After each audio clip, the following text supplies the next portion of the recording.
പ്രിയ കൂട്ടുകാരെ, അസ്സലാമു അലൈക്കും. എന്തൊക്കെയുണ്ട് നിങ്ങളുടെ വിശേഷങ്ങൾ? അൽഹംദുലില്ലാഹ്, സുഖം തന്നെയല്ലേ? ഇപ്പോൾ ഈ ഒരു റമദാനിൽ ഞങ്ങളുടെ നാടെന്ന് പറഞ്ഞാൽ ഞങ്ങളുടെ നാടിൻ്റെ കുറച്ച് തൊട്ടടുത്തൊരു നാട്ടിലിട്ട് നടന്ന സംഭവമാണ് കേട്ടോ. ചിലപ്പോൾ നിങ്ങളൊക്കെ കേട്ടിട്ടുണ്ടാവും. ചായ ചോദിച്ചിട്ട് കിട്ടാത്തതിൻ്റെ പേരിൽ ഭർത്തൃമാതാവ് ഒരു യുവതിയെ വെട്ടിക്കൊന്നുന്നില്ലത്, മരുമകളെ വെട്ടിക്കൊന്നുന്നില്ല വാർത്ത നിങ്ങളൊക്കെ ചിലപ്പോൾ കേട്ടിട്ടുണ്ടാവും. ഞങ്ങളുടെ നാടിൻ്റെ അടുത്തായ നിലമ്പൂർ എന്ന നാട്ടിൽ കൂറ്റമ്പാറ എന്ന സ്ഥലത്താണ് കേട്ടോ ഈ ഒരു സംഭവം നടന്നത്. സത്യത്തിൽ ഞങ്ങളൊക്കെ ഇത് കേട്ടപ്പോൾ ഭയങ്കരമായിട്ടും ഞെട്ടിട്ടോ. കാരണം ചായ കൊടുക്കാത്തതിൻ്റെ പേരിലൊക്കെ ഇപ്പോൾ ഒരാൾ മരുമകളെ വെട്ടിക്കൊല്ലുമോ എന്നൊക്കെ കരുതിട്ടോ. പിന്നെ ഞങ്ങൾ കരുതിയ ഒരു മുൻ വൈരാഗ്യമോ എന്തെങ്കിലുമൊക്കെ ഉണ്ടാവും. അതിന് തന്നെ പ്രശ്നമെല്ലാം അമ്മായിയമ്മയും മരുമകളൊക്കെ ഇക്കാലം അതുകൊണ്ട് ഇക്കാലം ഇങ്ങനെ സംഭവിച്ചതെന്നൊക്കെ കരുതിട്ടോ. പിന്നെയാണ് അതിൻ്റെ എല്ലാം കേട്ട് കഴിഞ്ഞ് പിന്നെ കുറച്ച് കഴിഞ്ഞപ്പോഴും ഗ്രൂപ്പിൽ ഓരോ വീഡിയോകളൊക്കെ വന്നത്.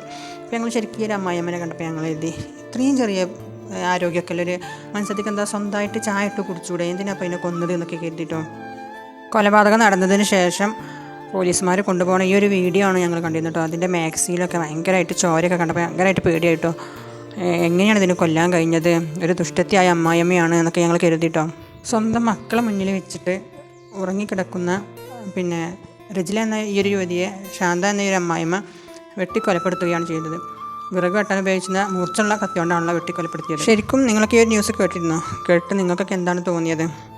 ശരിക്കും അമ്മായിയമ്മേനാണോ മരുമകളെയാണോ പാവമായിട്ട് തോന്നിയത്? ചിലർ പറയും രണ്ടാളും മോശമായിട്ട് ഇക്കാര്യം ഇങ്ങനെ സംഭവിച്ചിട്ടുണ്ടാവുക എന്നൊക്കെയാണല്ലേ. ശരിക്കും ഈ ഒരു ഇവരുടെ വീടിൻ്റെ അടുത്തുള്ള ഒരു യുവതി പറഞ്ഞൊരു വോയിസ് ഉണ്ടായിരുന്നു അതിൻ്റെ കൂടെ ഞങ്ങൾ ഗ്രൂപ്പിലിട്ടിരുന്നു. ഈ ശാന്ത പറഞ്ഞ ഈ ഒരു അമ്മായിയമ്മക്ക് പിന്നെ ഷുഗറിൻ്റെ അസുഖം ഉണ്ടല്ലോ. അപ്പം അതിന് വേണ്ടി ഇൻസുലിൻ വെക്കുമല്ലോ. ഇൻസുലിൻ വെച്ച് കഴിഞ്ഞാൽ പിന്നെ കുറച്ച് കഴിഞ്ഞാൽ ഭക്ഷണം ഒന്നും കിട്ടിയിട്ടില്ല എന്നുണ്ടെങ്കിൽ ഒരു തളർച്ച ഉണ്ടാവുമല്ലോ. അപ്പോൾ ഒരു വിറയലൊക്കെ അനുഭവപ്പെടുന്ന ഒരു സ്ത്രീയാണല്ലോ ഈ ശാന്ത എന്ന് പറഞ്ഞ ഈ ഒരു സ്ത്രീ. ഈ ശാന്ത എന്ന് പറഞ്ഞാൽ ഈ അമ്മായിയമ്മക്ക് മകന് രാവിലെ പണിക്ക് പോയപ്പോൾ ഇൻസുലിൻ വെച്ചെടുത്തിട്ട് പോയതിനല്ലോ. അപ്പം മരുമകളോട് കുറേ പ്രാവശ്യം ചായ ചോദിച്ചല്ലോ. അപ്പോൾ ചായ കൊടുത്തിട്ടില്ല എന്നാണ് തോന്നുന്നത്. പക്ഷേ മരുമകൾ ഉണ്ടാക്കി കൊടുക്കാത്തതിൻ്റെ പേരിൽ ഈ അമ്മായിയമ്മനെ അടുപ്പത്ത് ചായ ഉണ്ടാക്കി കുടിക്കാൻ വേണ്ടി ശ്രമിച്ചു എന്നോ. അപ്പം മരുമകൾക്ക് അത് പറ്റിയില്ല. അപ്പം മരുമകൾ പിന്നെ ഗ്യാസൊക്കെ എടുത്ത് മാറ്റി വെച്ചു. അങ്ങനെ പലതുമാണ് കേൾക്കുന്നത് കേട്ടോ. അങ്ങനെയൊക്കെ സംഭവിച്ചു.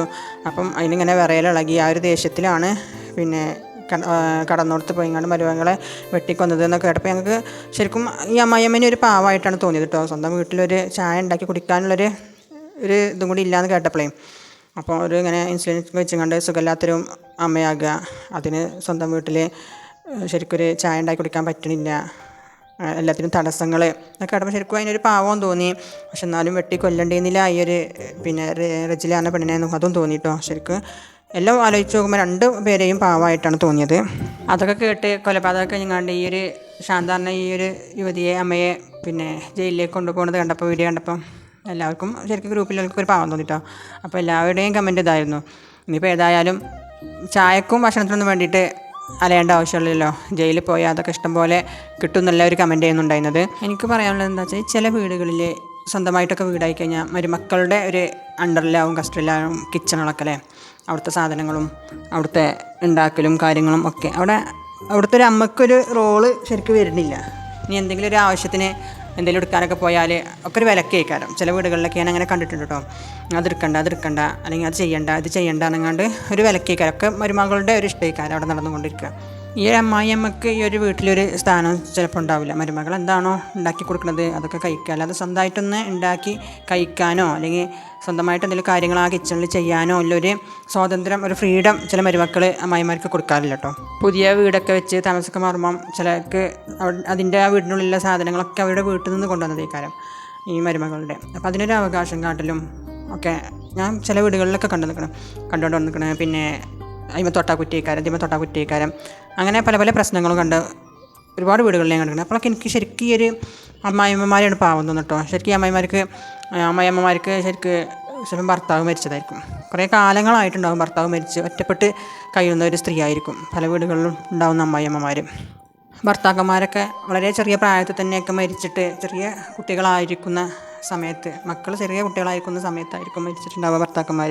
എന്നിട്ട് അവരെ കഷ്ടപ്പെട്ട് പോറ്റി വളർത്തി ഒരു നിലയിലേക്കായി വരുമ്പോഴാണ് ഇവർ കല്യാണം കഴിക്കുന്നത്. ഈ ആൺമക്കളും കല്യാണം കഴിച്ചതിന് ശേഷം പിന്നെ ഈ ഭാര്യമാരാകുമ്പം പിന്നെ എല്ലാ ഭരണങ്ങളും കാര്യങ്ങളൊക്കെ ഈ ഭാര്യമാരാകുമ്പോൾ ഈ ഒരു സ്വന്തം അമ്മക്ക് ഇവിടെ ഒരു സ്ഥാനം ഇല്ലാതാക്കുന്ന ചില വീടുകളുണ്ട്. അതൊക്കെ ശരിക്കും ഒരു കഷ്ടമാണ് കേട്ടോ, പാവമാണ്. കാരണം എന്താ വെച്ചാൽ ചെറുപ്രായത്തിൽ തന്നെ ഭർത്താവ് നഷ്ടപ്പെട്ട് ആ ഒരു സുഖങ്ങളൊന്നും കിട്ടാതെ ഇടങ്ങേറിൽ ഒറ്റപ്പെട്ട് കഴിയുക, അതിൻ്റെ ഇടയിൽ ചെറിയ കുട്ടികളൊക്കെ പോറ്റി വളർത്തി വലുതാക്കി അവരിൽ നിന്നൊരു സഹായം കിട്ടുന്ന സമയത്ത് അതൊക്കെ ഒന്ന് ഇല്ലാതാകുക. അപ്പോൾ അതൊക്കെ ശരിക്കും പറഞ്ഞാൽ ഒരു എന്താ പറയുക, ഒരു പാവമാണ് അവരെ ആലോചിച്ച് നോക്കുമ്പോൾ. എല്ലാ വീടുകളിലും ഇങ്ങനെയാണെന്ന് ഞാൻ പറയുന്നില്ല കേട്ടോ. ചില വീടുകളിൽ അമ്മായിയമ്മമാർ അവരുടെ ഇഷ്ടത്തിൽ നോക്കുന്ന മരുമക്കളുണ്ട്. അവർക്ക് എന്താണോ വേണ്ടത് അത് ഉണ്ടാക്കി കൊടുക്കുക, അവരെ ഭയങ്കരമായിട്ട് കെയർ ചെയ്യണ മകനും മരുമകളൊക്കെ ഉണ്ട്. പക്ഷെ ചില വീടുകളിലെ കാര്യമാണ് ഞാൻ ഈ പറയുന്നത്. എന്തൊക്കെയായാലും ഇങ്ങനെയുള്ള വിധികളൊന്നും ആർക്കും ഇല്ലാതിരിക്കട്ടെ. നല്ല നിലയിൽ സന്തോഷത്തോടു കൂടി ജീവിച്ചു പോകുന്ന ഒരു കുടുംബമായാൽ അത് കാണാനും രസമാണ്, ഭയങ്കര ഒരു സന്തോഷമാണ് അവിടുത്തെ ജീവിതം. പിന്നെ ഇതിൻ്റെ ഇടയിൽ കുടുങ്ങുന്നത് ഈ മക്കളാണ്. ഒരു ഭാഗത്ത് ഭാര്യ, ഒരു ഭാഗത്ത് അമ്മ. ആരെയും ഒഴിവാക്കാൻ കഴിയണില്ല, ആരെയും വഴക്ക് പറയാൻ പറ്റില്ല. അങ്ങനെ ഒരു അവസ്ഥയിലാണ് ഈ ഒരു ആൺമക്കൾ പെടുന്നത്. സന്തോഷത്തോടു കൂടി ഒരുമയോടു കൂടി ഈ ശാന്തിയും റജിലയും ഈ വീട്ടിൽ കഴിഞ്ഞിരുന്നെങ്കിൽ അവർക്ക് ഇങ്ങനൊരു വിധി ഉണ്ടാവില്ലായിരുന്നു.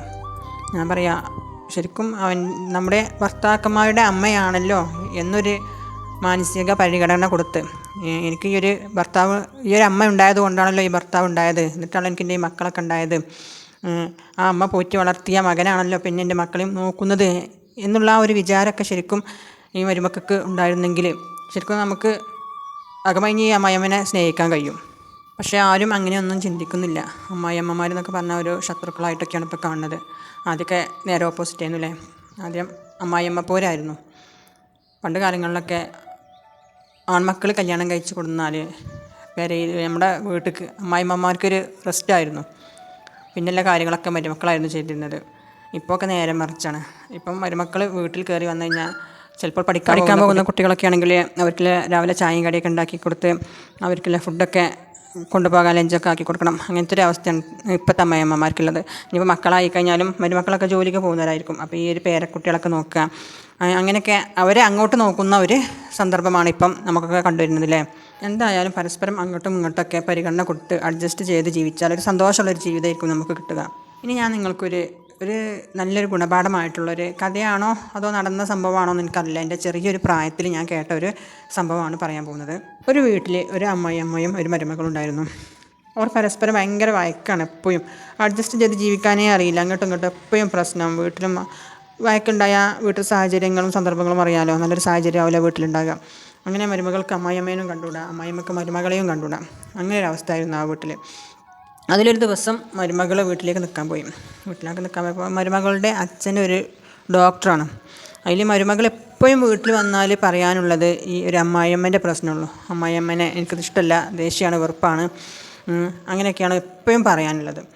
അതിൽ പിന്നെ ഒരു ദിവസം ഈ മരുമകൾ സ്വന്തം അച്ഛനോട് ചോദിച്ചു, ഡോക്ടറാണല്ലോ, അച്ഛാ എനിക്ക് ഈ അമ്മായിയമ്മനെ ഒന്ന് കൊല്ലാനില്ല, എന്തെങ്കിലും ഒരു മരുന്ന് അച്ഛൻ എനിക്ക് തരണം, എന്നാലേ ഞാൻ ആ വീട്ടിലേക്ക് പോവുകയുള്ളൂ പറഞ്ഞു. അതിൽ അച്ഛൻ മോളോട് പറഞ്ഞു, മോളെ ആയിക്കോട്ടെ, ഞാൻ പോകുമ്പോൾ നിനക്ക് ഒന്ന് ആലോചിച്ചിട്ട് പറഞ്ഞു, ഞാനൊരു മരുന്ന് തരണ്ട്, അത് ഈ കൊണ്ടുപോയി കൊടുത്തോളൂണ്ടോ എന്ന് പറഞ്ഞു. അങ്ങനെ അന്ന് സുഖമായിട്ട് മരുമകൾ കടന്നുറങ്ങി. എന്താ വെച്ചാൽ അച്ഛനെ അമ്മായിയമ്മനെ കൊല്ലാനുള്ള ഈ ഒരു മരുന്ന് തരുമല്ലോ. അപ്പോൾ നാളെ തന്നെ രാവിലെ പോകാനൊക്കെ റെഡിയായി. രാവിലെയൊക്കെ നീച്ചിട്ട് റെഡിയായി അച്ഛനോട് ഈ മരുന്ന് ചോദിച്ചു. അപ്പോൾ അച്ഛൻ എന്ത് ചെയ്തു, ഈ മരുന്ന് മോളുടെ കയ്യിൽ കൊടുത്തിട്ട് പറഞ്ഞു, ഈ ഒരു മരുന്ന് നീ ഒറ്റയടിക്ക് അമ്മായിയമ്മക്ക് കൊടുക്കരുത്, ഇതിൽ ഒരു 2 മാസത്തേക്കുള്ള മരുന്നുണ്ട്, ഒരു 60 മെഡിസിൻ ഉണ്ട്. അപ്പോൾ ഇത് നീ എന്ത് ചെയ്യണം, ഇത് നീ ഓരോന്നായിട്ട് എന്തെങ്കിലും നല്ല ജ്യൂസ് ഉണ്ടാക്കിയിട്ടോ അതിൽ കലക്കിയിട്ട് അമ്മായിയമ്മ കൊടുക്കുക. ഒറ്റയടിക്ക് ഒരു മരുന്ന് കൊടുത്തുകൊണ്ട് അമ്മായിയമ്മക്ക് എന്തെങ്കിലും സംഭവിച്ചു കഴിഞ്ഞാൽ ആളുകൾ നിന്നെ ഉള്ളു കുറ്റപ്പെടുത്തുക, നീ കൊന്നതാണ് എന്നുള്ളു പറയുക. അതുകൊണ്ട് ഒറ്റയടിക്ക് നീ കൊടുക്കരുത്, അത് ഓരോന്നായിട്ട് നീ അമ്മായിയമ്മക്ക് കൊടുക്കണം എന്ന് പറഞ്ഞു. അപ്പോൾ മോൾക്ക് സന്തോഷമായി. ആയിക്കോട്ടെ, 2 മാസം ആയാലും വേണ്ടിയില്ല, ശല്യം ഒഴിഞ്ഞ് കിട്ടുമല്ലോ എന്നുള്ള ആ ഒരു സന്തോഷമായി. അതിൽ അച്ഛൻ വേറെ കാര്യം പറഞ്ഞു, ഏതായാലും ഈ 2 മാസം കഴിഞ്ഞ് കഴിഞ്ഞാൽ അമ്മായിയമ്മ മരിച്ചു പോകാൻ നിൽക്കുകയാണ്, പിന്നെ നിനക്ക് സ്വസ്ഥമായിട്ട് ആ വീട്ടിൽ താമസിക്കാമല്ലോ, അതുകൊണ്ട് അത്രയും ദിവസം നീ നല്ല ഭക്ഷണമൊക്കെ കൊടുത്ത് നല്ല സ്നേഹത്തോടൊക്കെ നീ അവരോട് പെരുമാറുകയും അവരെ നല്ല രീതിയിൽ നോക്കുകയും ഒക്കെ ചെയ്യണം എന്നൊക്കെ പറഞ്ഞുകൊണ്ട് അച്ഛൻ മോളെ പറഞ്ഞു വിട്ടു. മോളും തന്നെ ഭയങ്കര സന്തോഷത്തോടു കൂടി വീട്ടിലേക്ക് പോയി. കാരണം അമ്മായിയമ്മയെ കൊല്ലാനുള്ള ഒരു മരുന്ന് കയ്യിലുണ്ടല്ലോ. അപ്പോൾ അങ്ങനെ വീട്ടിലെത്തി അമ്മായിയമ്മയോട് നല്ല രീതിയിൽ പെരുമാറി. അമ്മായിയമ്മക്ക് ദിവസം നല്ല ജ്യൂസൊക്കെ ഉണ്ടാക്കി കൊടുക്കും. ആ ജ്യൂസ് ഉണ്ടാക്കി കൊടുക്കുമ്പോൾ പിന്നെ ഈ ഒരു ഗുളിക അതിലിട്ടിട്ട് കൊടുക്കും അമ്മായിയമ്മ അറിയാതെ. അങ്ങനെ നല്ല പെരുമാറ്റം, നല്ല കെയറിങ്, ഒക്കെ ആയി. കുറച്ച് ദിവസം ആയപ്പോൾ അമ്മായിയമ്മക്കും തന്നെ മരുമകളോടൊരു ഇങ്ങനെ ഒരു സ്നേഹത്തോടു കൂടി പെരുമാറുന്നതുകൊണ്ട് അമ്മായിയമ്മക്കോട് തിരിച്ച് ഭയങ്കര ഒരു ഇഷ്ടമായി. അങ്ങനെ ഈ കുടുംബത്തിലുണ്ടായിരുന്ന വഴക്കുകളൊക്കെ മാറി നല്ലൊരു അന്തരീക്ഷമായിട്ട് മാറിയിട്ടോ, നല്ലൊരു സ്നേഹമുള്ള ഒരു അന്തരീക്ഷമുള്ളൊരു വീടായിട്ട് മാറി. അങ്ങനെ ഏകദേശം ഒരു മാസം 1.5 മാസമൊക്കെ കഴിഞ്ഞപ്പോഴത്തേന് അങ്ങോട്ടും ഇങ്ങോട്ടും ഒരു ഭയങ്കര അടുപ്പായി, ഭയങ്കര ഒരു സ്നേഹത്തിലായി. ഒരു ചീത്ത വർത്തമാനങ്ങളോ കാര്യങ്ങളോ പരസ്പരം വഴക്കുകളോ ഒന്നുമില്ല. അങ്ങോട്ടും ഇങ്ങോട്ടും നല്ല സ്നേഹത്തോടു കൂടി അങ്ങോട്ടും ഇങ്ങോട്ടും പെരുമാറുക, അങ്ങനെയൊക്കെ ആയി. അങ്ങനെ ഒരു ദിവസം മരുമകൾ സ്വന്തം വീട്ടിലേക്ക് പോയപ്പം അച്ഛൻ ചോദിച്ചു എന്തൊക്കെയുണ്ട് വിശേഷങ്ങൾ എന്നൊക്കെ ചോദിച്ചപ്പോൾ മരുമകൾ പറഞ്ഞു, ഇപ്പം അമ്മായിയമ്മ എന്നോട് ഭയങ്കര ഒരു സ്നേഹത്തിലാണ്, ഞാൻ തിരിച്ചും അങ്ങോട്ടും അങ്ങനെ തന്നെയാണ്, ഇപ്പം ഞങ്ങൾ വഴക്കൊന്നും ഉണ്ടാകാറില്ല. അപ്പോൾ അച്ഛൻ മോളോട് പറഞ്ഞു, ഞാൻ തന്ന ഗുളികകളിൽ കുറച്ചും കൂടി ഉള്ളു ബാക്കി ഉണ്ടാകുക, അതും കൂടി കഴിഞ്ഞ് കഴിഞ്ഞാൽ ചിലപ്പോൾ അമ്മായിയമ്മക്ക് മരണം സംഭവിച്ചേക്കാം എന്നൊക്കെ അച്ഛൻ പറഞ്ഞു കേട്ടോ. അപ്പോൾ മോള് അച്ഛനോട് പറഞ്ഞു, അച്ഛാ അമ്മയ്ക്കിപ്പോൾ ഭയങ്കര സ്നേഹമാണ് എന്നോട്, എനിക്ക് തിരിച്ചും അങ്ങോട്ടും അങ്ങനെ തന്നെയാണ്, അതുകൊണ്ട് ഇനി അമ്മനെ കൊല്ലണ്ട, അതെനിക്ക് ആലോചിക്കാൻ പോലും വയ്യ. ഇനി അമ്മേൻ്റെ ജീവൻ തിരിച്ച് കിട്ടാൻ, ഇപ്പോൾ ഇതുവരെ നമ്മൾ മരിക്കാൻ്റെ ഗുളിക കൊടുത്തില്ലേ, ഇനി അതൊക്കെ ഇല്ലാതായി തീരാൻ, അമ്മക്ക് ഒരു കുഴപ്പമില്ലാതെക്കാൻ എന്താ ചെയ്യാമെന്ന് ചോദിച്ചു. അമ്മ എനിക്ക് മരിക്കുന്നത് തീരെ ഇഷ്ടമില്ല, ഞങ്ങൾ അത്രക്കും സ്നേഹത്തിലാണ് ഇപ്പോൾ എന്ന് പറഞ്ഞു. അത് കേട്ടപ്പോൾ ഈ അച്ഛന് ഭയങ്കരമായിട്ടൊരു സന്തോഷമായിട്ടോ. അപ്പോൾ ഈ അച്ഛൻ മോളെ അടുത്ത് വിളിച്ചിട്ട് പറഞ്ഞു, മോളെ നീ അങ്ങനെ പറഞ്ഞപ്പോൾ ഞാൻ നിനക്ക് തന്നത് അമ്മയെ കൊല്ലാനുള്ള മരുന്നായിരുന്നില്ല, നേരെ മറിച്ചൊരു വൈറ്റമിൻ ക്യാപ്സൂളായിരുന്നു നിനക്ക് തന്നിരുന്നത്. അത് കഴിച്ചാൽ നിൻ്റെ അമ്മായിയമ്മയ്ക്ക് മറ്റു പ്രശ്നങ്ങളൊന്നും ഉണ്ടാവില്ല.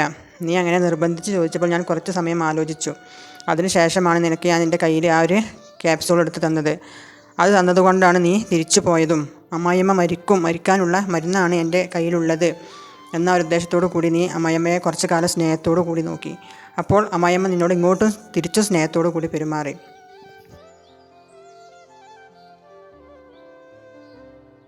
നിങ്ങളുടെ ജീവിതത്തിലെ പരസ്പരം വിദ്വേഷവും ദേഷ്യവും വെറുപ്പും ഒക്കെ മാറ്റി അതൊരു സ്നേഹമാക്കി മാറ്റണം എന്നുള്ളൂ എൻ്റെ മനസ്സിലുണ്ടായിരുന്നത്. അല്ലാതെ നിൻ്റെ അമ്മായിയമ്മയെ കൊല്ലണം എന്നൊരു ഉദ്ദേശം എനിക്കുണ്ടായിരുന്നില്ല. ഞാൻ വിചാരിച്ച പോലെ തന്നെ കാര്യങ്ങൾ നടന്നു. ഞാൻ സന്തോഷവാനായി. ഈ ഒരു കഥയിൽ നമുക്ക് എന്താണ് മനസ്സിലായത്? ഇതിലൊരൊറ്റ വ്യക്തി മാത്രമാണ് മാറിയത്, രണ്ടുപേരും മാറിയിട്ടില്ല. ഈ ഒരു മരുമകൾ എന്ന വ്യക്തി മാത്രം അമ്മായിയമ്മയെ കൊല്ലാനുള്ള മരുന്നാണ് എൻ്റെ കയ്യിൽ എന്ന് കരുതിയിട്ട് ഇനി മരിക്കല്ലേ എന്ന് കരുതിയിട്ടാണ് സ്വഭാവം മാറ്റി അമ്മായിയമ്മയോട് നല്ലൊരു സ്വഭാവത്തിൽ പെരുമാറിയത്. ആ ഒരു പെരുമാറ്റം കിട്ടിയപ്പോൾ രണ്ടുപേരും അങ്ങോട്ടും ഇങ്ങോട്ടും പരസ്പരം സ്നേഹിക്കാൻ തുടങ്ങി. അപ്പോൾ ഇത്രയേ ഉള്ളൂ ഓരോ വീട്ടിലെയും. പരസ്പരം അങ്ങോട്ടും ഇങ്ങോട്ടും വിട്ടുവീഴ്ച ചെയ്ത് പരസ്പരം സ്നേഹിക്കുകയാണെങ്കിൽ ഒരു വീട്ടിലും ഒരു പ്രശ്നവും ഉണ്ടാവില്ല. രണ്ടുപേരും അങ്ങോട്ടും ഇങ്ങോട്ടും പ്രശ്നക്കാരാകുമ്പോഴാണ് ഈ ഒരു പ്രശ്നങ്ങളെല്ലാം ഉണ്ടാകുന്നതും ഇങ്ങനെയുള്ള ഓരോ വൈരാഗ്യങ്ങളും കൊലപാതകങ്ങളും ഒക്കെ സംഭവിക്കുന്നത്. അപ്പോൾ ഇങ്ങനെയൊന്നും ഇല്ലാത്ത നല്ലൊരു ജീവിതമാക്കി നമ്മുടെ ജീവിതം മാറ്റാൻ നമ്മൾ ശ്രമിക്കണം. പരസ്പരം അങ്ങോട്ടും ഇങ്ങോട്ടും സ്നേഹത്തോടു കൂടി നല്ലൊരു കുടുംബം എല്ലാവർക്കും ഉണ്ടാകട്ടെ എന്ന് ഞാൻ പ്രാർത്ഥിക്കുന്നു.